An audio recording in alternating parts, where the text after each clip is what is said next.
Bonjour à tous et bienvenue dans cette nouvelle vidéo d'analyse on-chain. Je suis le prof Chen et comme à notre habitude, nous allons aujourd'hui nous dédier et nous intéresser à l'étude des blockchains. Nous allons aujourd'hui faire un peu d'innovation comme vous le savez, il y a 2 semaines, nous n'avions pas fait une analyse de Bitcoin et nous avions fait une analyse du réseau Ethereum.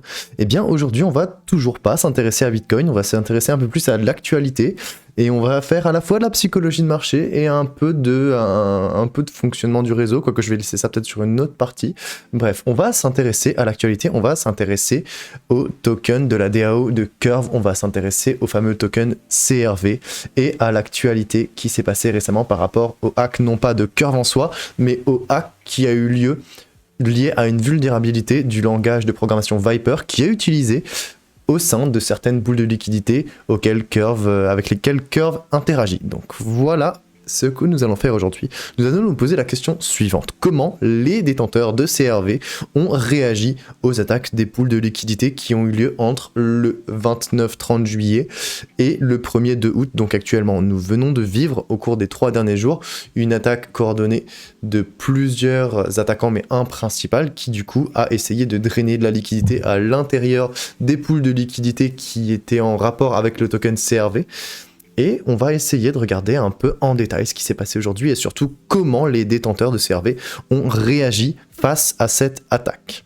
Avant tout, comme à notre habitude, nous allons faire un petit topo du prix du CRV. Donc, juste avant l'attaque, le 29 juillet, le prix du CRV, donc du token de Curve, était à peu près de 0,72 centimes. Donc on avait eu quand même un léger dévissage depuis les 1,2$, donc les 1,20$. Donc on avait quasiment une chute de 40%, un peu quasiment 50%. Et en fait, on a un token Curve qui a dévissé, qui a chuté en 3 jours, en 72 heures, des 72$ à un plus bas de moins de 0,5$, à peu près 0,49-47$ selon les échangeurs. Mais ce qui est intéressant, c'est de voir qu'en l'espace de 3 jours, on a vraiment une chute de quasiment 30% du prix. On se situe actuellement toujours aux alentours des 0,5$, entre 0,56 et 0,49$ environ. Et ce qui est aussi intéressant à noter, c'est qu'on est tout à fait revenu au niveau qu'on avait connu en début d'année. Donc là, on a l'historique du prix du CRV depuis le début de l'année 2023.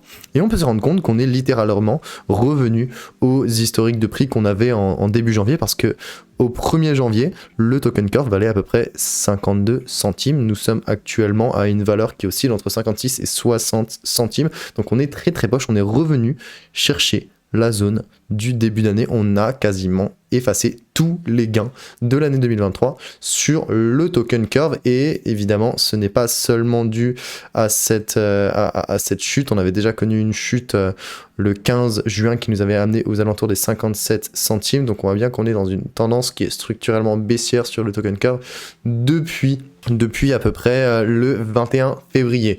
Quoi qu'il en soit, on n'est pas ici pour faire un jugement de l'action de prix du token Curve. Nous, c'est juste, en fait, ce qu'on voit ici, c'est juste une conséquence de la prise de décision des investisseurs, et donc on va aller observer plus en détail qu'est-ce qui s'est passé.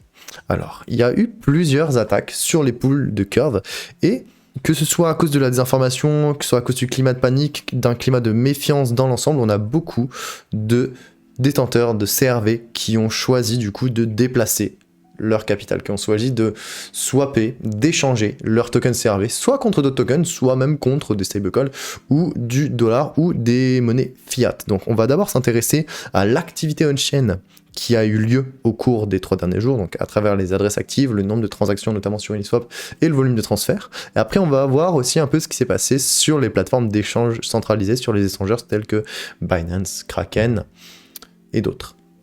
Donc, ce qu'on peut voir en un premier temps, en analysant l'activité des adresses, c'est qu'on a un pic magistral du nombre d'adresses actives en date du 31 juillet 2023, un pic qui est à peu près équivalent à celui qu'on avait eu le 24 février 2023 pour des raisons qui sont bien différentes. Ce qui s'est passé, c'est que suite à l'annonce de la vulnérabilité au sein du coup du code de Viper, avec les premiers échos des exploits qu'il y avait sur les poules de liquidité de Curve, il y a une hausse considérable donc de l'activité des adresses de Curve qui a été enregistrée. On est passé d'à peu près 604 adresses actives le 29 juillet à près de 5000, donc 4950 précisément adresses actives, donc juste en l'espace de 2 jours. C'est vraiment considérable. C'est un taux d'activité du token curve qui a été multiplié par 7. Donc on voit bien ici qu'il y a une réaction de la part des détenteurs de token curve face à cette news, face à ce hack qui n'est pas propre au protocole curve en soi. Encore une fois, il n'y a aucune faille dans le protocole curve qui a été trouvée à ce jour. C'est vraiment une faille dans le programme de programmation Viper, le langage de programmation Viper qui a été exploité. Donc on voit bien qu'on a une réaction claire et nette des détenteurs avec des tokens CRV qui vont avoir tendance à bouger de manière massive. Où est-ce qu'ils peuvent bien bouger? Ils peuvent bouger à plusieurs endroits. Ils peuvent notamment aller sur Uniswap. Pourquoi Uniswap? Parce que Uniswap, du coup, c'est une des plateformes qui gère le plus de transactions dans la DeFi, qui va nous permettre de swapper des tokens pour d'autres, que ce soit des CRV pour de l'Ether, des CRV pour du Comp, des CRV pour du Maker, des CRV pour de l'USDC, de l'USDT, que sais-je. Donc, ce qui est intéressant ici à voir, c'est que cette hausse de l'activité, qui traduit une urgence et une panique de certains utilisateurs, elle est bien mesurable par le nombre de transactions sur la V3 d'Uniswap. On voit bien ici qu'on a une explosion du nombre de transactions sur Uniswap, sur la V3. Donc on a un régime d'activité moyen qui est relativement faible, qui évolue entre, on est gentil, on va dire entre 50 et 200 transactions par jour en général depuis juillet. Et d'un coup, on a une explosion. On a quasiment 2600 transactions quotidiennes après l'annonce des attaques sur Uniswap. Donc par rapport au jour d'avant, c'est une multiplication par 70. Rien que ça. Donc on a vraiment une explosion du nombre de transactions, de nombreux détenteurs de Curve, de CRV, qui ont tenté d'échanger leurs tokens contre de l'Ether, ou même tout autre token qu'ils auraient jugé plus sécuritaire, plus sûr que le Curve à ce moment donné, donc dans la période dans laquelle on évolue aujourd'hui, même si actuellement les choses ont l'air de s'être calmées et que les pools de liquidité de Curve se sont à nouveau équilibrés. Une autre chose qui peut être intéressante à regarder pour compléter cette vision, c'est le volume de transfert total, donc le volume de transfert des tokens CRV qui sont déplacés quotidiennement. Ce volume de transfert, il a simplement été multiplié par 57. On a atteint quasiment 680 millions de CRV transférés par jour le 30 juillet, alors que la veille, on était à 12 millions. 12 millions de CRV en 11,9 millions précisément de tokens CRV transférés le 29 juillet. Le 30 juillet, on arrive à quasiment 680 millions. Donc c'est quand même considérable. On voit bien qu'il y a un énorme mouvement des token curve qui est en cours depuis l'annonce de la faille de vulnérabilité dans Viper et l'attaque des pools de liquidité depuis que le prix a chuté aussi. Évidemment, c'est tout un ensemble de réactions qui s'enchaînent et qui s'interconnectent, qui vont avoir tendance à communiquer entre elles, mais aussi à se catalyser. Ce qui est intéressant, c'est que bien que dans cette mesure-là, on ait aussi les CRV déplacés par l'attaquant qui sont comptés, donc on n'a pas que ce qui est organique, on a vraiment aussi les tokens qui sont déplacés par l'attaque, eh bien on voit qu'il y a clairement une indication. Cette indication, c'est que la nouvelle de la vulnérabilité qui peut être préjudiciable pour Curve, eh bien elle a clairement déclencher un mouvement de méfiance, un sérieux mouvement de méfiance d'une ampleur qui est inégalée. On n'avait pas vu ça depuis la faillite de FTX, peut-être un peu plus tard, il faudrait que je regarde, mais je pense qu'on n'a pas eu de réel mouvement aussi important, voilà, depuis novembre, exactement, depuis la faillite de FTX en novembre 2022, où on avait eu 1,7 milliard curves qui avaient été déplacés. On n'a pas eu de pic d'activité, de volume de transfert, on n'a pas eu autant de curves qui ont été déplacées que depuis la faillite de FTX. Donc clairement, c'est quelque chose d'extrêmement considérable, et c'est pas ça beau, on peut dire que c'est un épiphénomène, c'est quand même quelque chose qui mérite d'être soulevé. On a beaucoup de curves qui ont été déplacées, et pas seulement ceux que l'attaquant a pu dérober. On peut aussi observer la réaction des participants d'une autre manière. Donc là, on a bien compris qu'ils avaient réagi, qu'ils avaient déplacé des tokens, qu'ils avaient probablement swappé une grande partie sur Uniswap, d'accord, mais je pense qu'il y a aussi des détenteurs de Curve qui ont choisi une autre stratégie qui n'est pas forcément de les swapper, mais ils ont quasiment décidé de les vendre sur des exchanges centralisés. Et ça, pour vérifier si c'est une thèse qui est valide, il faut aller chercher les flux nets des exchanges. Donc on va chercher les flux nets c'est juste les dépôts moins les retraites. Pour avoir un flux net, du coup on va voir qu'est-ce qui est rentré, qu'est-ce qui est sorti, et on va du coup additionner les deux, et donc on va chercher du coup les flux nets de CRV sur les exchanges centralisés, sur les SEX. Ce qu'on va être capable d'observer, c'est qu'on a d'importants volumes de dépôts qui ont eu lieu sur de nombreux exchanges centralisés rapidement après la diffusion de la nouvelle concernant la vulnérabilité dans le compiler de Viper. En moins de 3 jours, c'est à peu près 300 millions de CRV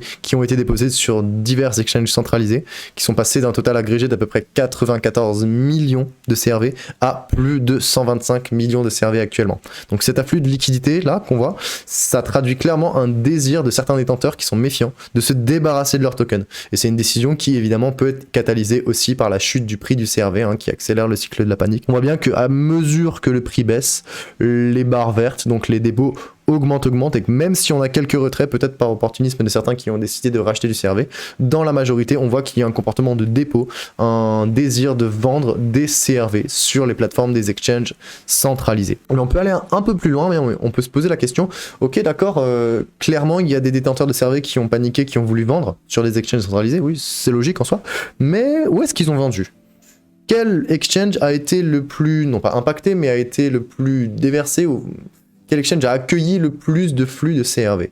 Et en fait, en regardant de plus près, il semble que la majorité des tokens CRV qui ont été transférés vers des exchanges, eh bien, ils ont trouvé refuge surtout sur 2 exchanges.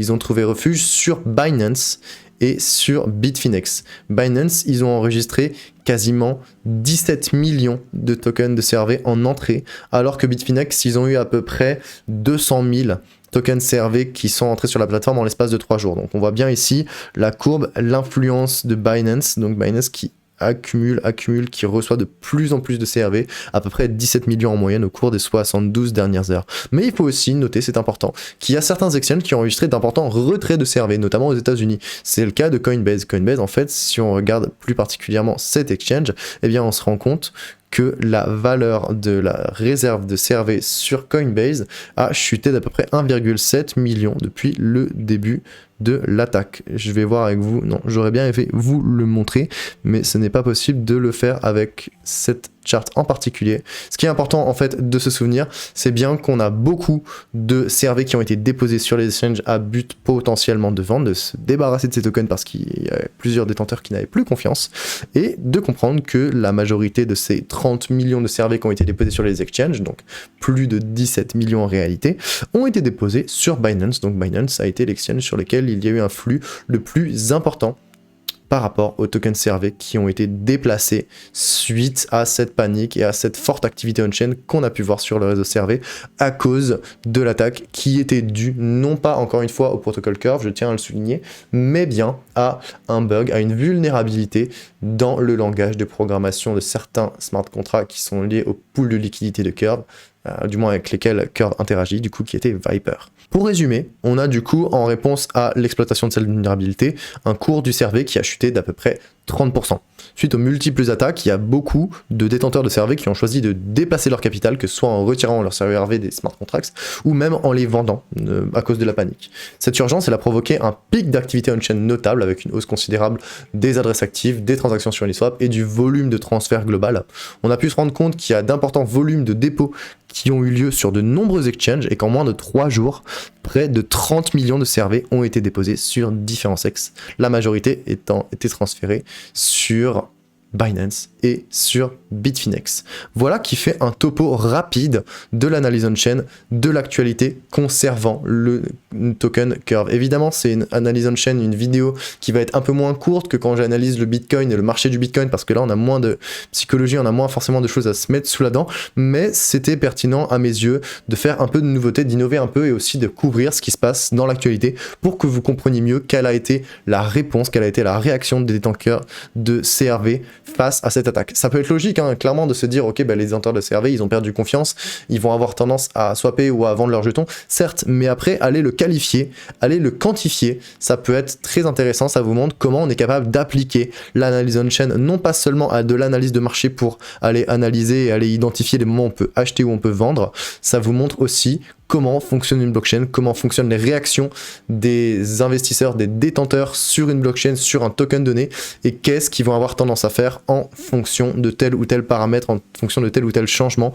en fonction de telle ou telle nouvelle sur un protocole, sur un token donné. Ça a été une analyse relativement rapide, donc ce que je vous propose, c'est premièrement évidemment d'aller lire l'article qui est disponible sur Cryptos Research. Il va détailler avec des petits graphiques évidemment à noter tout ce que je viens de vous développer avec un peu plus de détails. Nous avons aussi fait un live hier sur Cryptos Research, enfin sur Cryptos tout court, où nous avons parlé avec Marc Zeller, avec Valentin et avec Lilian de l'actualité, de du pourquoi, du comment en fait, des rouages de cette attaque, de qu'est-ce qui s'est passé exactement, de qu'est-ce qui a pu être mis en place pour limiter les dégâts et peut-être de quelles sont les perspectives en fait, à quoi on peut s'attendre potentiellement dans les prochains jours ou à l'avenir pour le secteur de la DeFi, que ce soit pour Curve ou que ce soit pour le secteur de la DeFi en règle générale. Donc je vous invite clairement à aller écouter ce live dont la rediffusion est disponible sur Twitter. Et je vous partage aussi 2 articles, un qui vous expliquera les rouages et le déroulement de l'attaque en détail, et un rapport de Caicos sur l'attaque de Curve qui me paraissait être pertinent en complément de cette analyse on-chain. Évidemment, si vous avez aimé cette vidéo, vous pouvez toujours retrouver l'article sur le site de Cryptost, le thread directement sur Twitter, ça va se passer juste ici. Et si vous voulez aller plus loin, bien sûr, vous connaissez la recette, hein, vous pouvez nous rejoindre sur Crypto Research pour avoir accès à des compléments et à même des analyses techniques on-chain fondamentales, des stratégies de farming, de airdrop, à tout ce que vous voulez en fait. On a vraiment un panel d'offres qui est juste à mes yeux extrêmement complet. Donc si vous voulez nous rejoindre, bien sûr, vous avez toujours un petit code promo de moins 20% de réduction sur votre premier mois d'abonnement. Et si vous ne voulez pas louper les prochaines vidéos d'analyse on-chain ou les prochaines interviews ou les prochains récaps crypto sur la chaîne YouTube de Cryptos, je vous invite à vous abonner et à activer la cloche pour ne rien louper des prochaines actualités crypto. C'était le Prof Chen, j'espère que cette vidéo vous aura plu et que vous comprenez mieux maintenant qu'est-ce qui s'est passé au cours des derniers jours par rapport non pas au hack de Curve mais au hack de Viper qui a impacté les pools de liquidité de Curve. À bientôt pour une prochaine vidéo d'analyse on-chain sur la chaîne YouTube de Cryptost. Ciao ciao.